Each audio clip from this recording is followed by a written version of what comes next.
Bueno, y después de varias semanas que le comentábamos acerca del incremento en el precio de los valores de la benzina, esto es un alivio sin duda porque bajará el valor de los combustibles a partir de mañana, el de la benzina particularmente 28,7 pesos por litro. Así lo anunció hace minutos la empresa nacional de petróleo, quien además informó que a partir de mañana jueves también disminuirá el precio del gas para el uso vehicular en 10 pesos. Al contrario, el valor del diésel incrementará su precio en 16 pesos por el litro. Así que ya lo sabes, si hay que cargar benzina o gas, mañana es el día. Por el contrario, si necesita diésel para su vehículo, el momento es ahora, antes que las estaciones incrementen sus valores. Y a propósito de lo mismo, queremos profundizar este tema, las proyecciones que hay para las próximas semanas, antes del descenso del dólar, que otro de los temas que vamos a tocar con Juan Ortiz, economista senior del Observatorio del Contexto Económico de la Universidad Diego Portela. Juan, ¿cómo estás? Muy buenas tardes. Hola, muy buenas tardes. Bueno, Juan, ustedes lo habían proyectado, esto se veía venir en la baja de las bencinas, pero, y te hago una pregunta desde la gente, ¿por qué? Y sobre todo de quienes tienen automóviles, transporte escolar, camiones, furgones que se movilizan con diésel. ¿Por qué se produce esta diferencia que bajan los octanajes de las bencinas, pero sí se incrementa el valor del diésel? Bueno, esta diferencia obedece principalmente al funcionamiento del MEPCO, toda vez que cuando opera el sistema, el proceso de suavizamiento es diferente en el caso de las gasolinas respecto al caso del diésel. Por ejemplo, en el caso de las gasolinas, la variación que permite cuando opera el MEPCO es en torno a unos 30 pesos por litro, ya sea a la alza o a la baja. Mientras que en el caso del diésel, la variación absoluta estaría en torno a unos 16 pesos por litro. Por lo tanto, ¿qué ha pasado?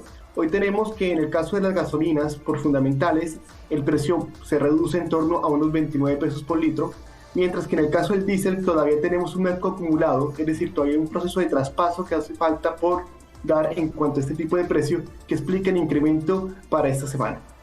Muy claro, aquello entonces es cómo actúa este mecanismo el que genera que bajen las bencinas para esta semana, pero se incremente el valor del diésel. Lo importante, Juan, que viene de aquí a las próximas semanas, de aquí a fin de año, considerando este descenso en el tipo de cambio y también los precios en los mercados internacionales. Bueno, en ese sentido, en cuanto al nivel esperado de que a 3 semanas más, si mantenemos un tipo de cambio en torno a 890, 900 pesos por dólar y que el precio del petróleo siga fluctuando en torno entre 80 y 85 dólares el barril, esperaríamos que el precio de las gasolinas volviese a reducirse de aquí a 3 semanas más, mientras que en el caso del diésel esperaríamos que volviese un incremento quizás un poco más acotado, pero un incremento en el caso del diésel. Juan, uno asocia habitualmente la serie de conflictos internacionales que está pasando con mercados que se inquietan y que generan cierto incremento en los valores, que no ha sido del todo, en este caso puntualmente, en los combustibles. ¿Esto se debe a la contracción que hay en el crecimiento económico mundial?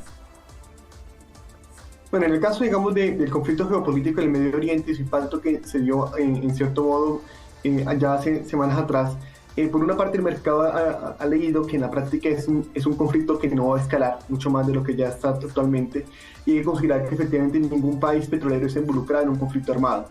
En cierto modo el mercado tiene incertidumbre sobre el rol de Irán, toda vez que es un productor importante en el mercado global y también a través del estrecho de Hormuz se transporta cerca de 1/3 del petróleo por vía marítima. Por lo tanto, el hecho de que Irán no se haya involucrado en el conflicto y se no haya escalado y está reducido la incertidumbre del mercado.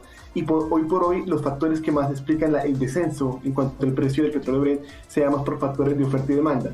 Por una parte, efectivamente, una demanda relativamente un poco más débil de lo esperado, y también por un proceso donde la oferta en Estados Unidos ha aumentado en forma importante, lo cual también ha gatillado que el precio del petróleo tiende a reducirse, producto de un shock de oferta positivo por parte de este país. Estuvimos muy atentos durante estos días, puntualmente a lo que ocurre durante la jornada de hoy día, es miércoles, día lunes, martes, a lo que iba a pasar con la inflación en Estados Unidos, porque ya vamos entendiendo que un alza de tasa y la diferencial que se produce entre la tasa que tenemos a nivel local y lo que ocurre en Estados Unidos va determinando también el tipo de cambio. Afortunadamente, para el fortalecimiento del peso, la inflación en Estados Unidos fue menor a la esperada y sobre todo lo que tiene que ver con lo volátil, que también tuvo un comportamiento o menor al esperar en cuanto a su incremento, en cuanto a su variación. ¿Esto significa ya, Juan, que el incremento en las tasas de Estados Unidos, en las tasas de interés, ya se paralizan? Bueno, es en cierto modo lo que la lectura que ha hecho el mercado el día de hoy en cuanto a la dinámica esperada de la tasa de política monetaria en este país. Es decir, con una inflación relativamente más bajo control, tenemos una inflación interanual de un 3,2% en el mes de octubre, que es inferior a lo esperado por parte del mercado, y con una variación intermensual, digamos, plana, entre octubre y noviembre, indican que efectivamente es muy probable que la FED en la reunión del mes de diciembre no siga incrementando la tasa de política monetaria. Por lo tanto, lo que espera hoy el mercado es que la tasa se mantenga plana durante varios meses más, lo que significa que en cierto modo el proceso de alzas que se dio durante todo este año 2023 en cierto modo va a entrar a su fin. Por lo tanto, es una noticia positiva, toda vez que genera una expectativa de que el diferencial de tasas de interés sea más acotado respecto a lo que esperaba el mercado tiempo atrás.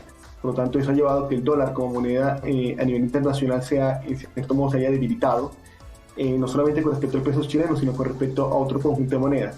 Por lo tanto, es una buena noticia en el sentido en cuanto al comportamiento del tipo de cambio. Claro, por la relación que tenemos, la economía local está totalmente indexada al valor del tipo de cambio, entonces ahí la importancia es que se produzcan estos descensos. Entonces, ante esta situación que tú nos explicabas, el tipo de cambio debería rondar entre los 880 y los 900 pesos de aquí en los próximos meses. O sea, cuando nosotros vemos obviamente el comportamiento del tipo de cambio, hay que reconocer que es una variable bastante volátil y que responde fundamentalmente a toda la información que provee el mercado día a día. Por lo tanto, igual es complejo predecir un comportamiento de mediano plazo en cuanto al tipo de cambio nominal. Ahora, cuando uno observa la encuesta expectativa del Banco Central del mes de noviembre, se estima que de aquí a 2 meses más el tipo de cambio debería ser en torno a 885 pesos por dólar, que es similar a lo que tenemos el día de hoy.